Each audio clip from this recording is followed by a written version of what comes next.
Shalom, friends.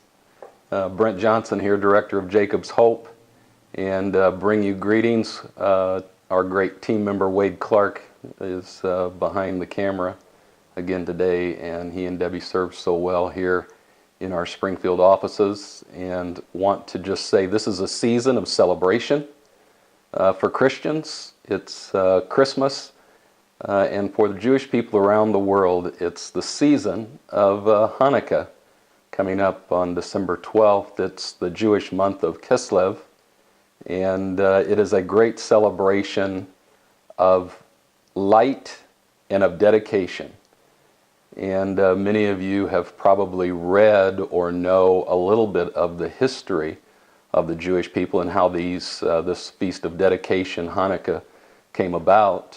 It's not in the Bible as the other Leviticus 23 festivals of the Lord are, but it happened in the intertestamental period, and it's covered in the book of Maccabees, and you can read more about that. But it was a time when there was great suffering and great darkness in the land of Israel by Antiochus Epiphanes, and tried to set himself up, or did set himself up as God in the temple in Jerusalem. And of course this is prophetic to what will happen at the time of the Antichrist or the Anti-Messiah as well. But we see a time of great darkness.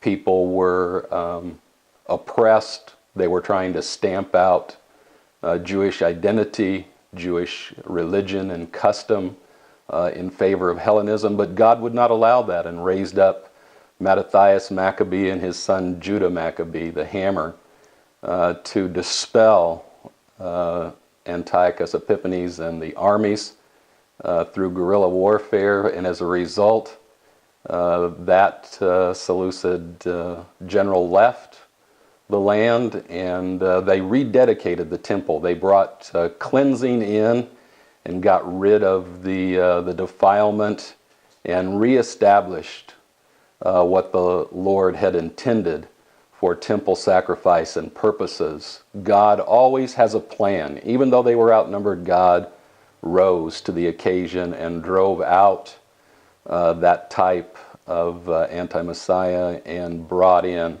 and rededicated the temple through cleansing. There's a wonderful story. Rabbinic tradition says that when they came in to the temple, that there was no oil except for one vial, which would only last one day for the menorah to burn. And God miraculously caused that to last for 8 days, not just one day. And so by tradition, this 8-day celebration came about in this month. And I have what is called a Hanukkah instead of the 7-branch. It's a 9-branch. And the shamash, the center candle, is used. And each night of celebration, 8-day celebration, your right from right to left, or from my right to left, they're lit each night, and gifts are given. Great celebration of that time of rededication. And it's a time of dedication for our own hearts and lives.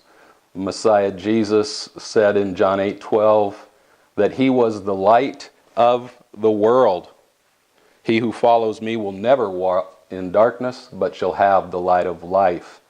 And we know that Yeshua, Jesus, went on to celebrate Hanukkah. We find it in the scriptures, John 10:22 and 23. You can read that, where he was, and it was at Jerusalem, the Feast of Dedication, and it was winter, and Jesus walked in the temple of Solomon's porch. So this is a time as a reminder that together, Jewish and Gentile people come together in a time of celebration, of rededication, of cleansing, that acknowledges that Messiah Jesus truly is the light of the world, and he calls us to be a light in a dark world. Even at this season where there can be signs of darkness and signs of anti-Jewishness, anti-Messiah work, and a spirit at work in this world today, the light of the world still belongs to the Lord of life, Jesus, the Messiah and coming King. Thank you, friends, for your wonderful support. Thank you for your prayers. Thank you for this time of celebration. Be the light of the world. Dedicate yourself afresh and anew to the Lord of life, and I know that He will bless you. Thank you for blessing Jacob's Hope and the ministry to Jewish people around the world. Shalom, shalom.